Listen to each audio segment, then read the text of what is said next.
watching Crunchyroll on Samsung TV is pretty easy thing to do. Today, I'm going to teach you how you guys can watch Crunchyroll on Samsung Smart TV.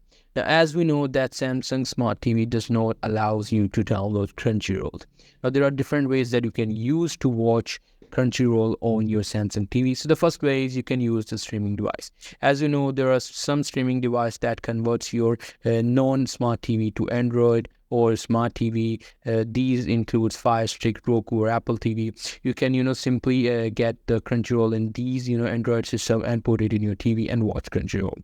If you don't want to do this, you can, simply, put up your phone and play the Crunchyroll in your phone and AirPlay it in your Samsung TV. If you also don't want to do this, you can, try putting up your console and put the Crunchyroll in your gaming console and try that. But if you also don't have this, the last option that you can try is you can try putting your laptop. Just put an HDMI one end to the TV and the other end to the laptop, and afterwards you can simply play Crunchyroll in your laptop and it will be streamed in your TV.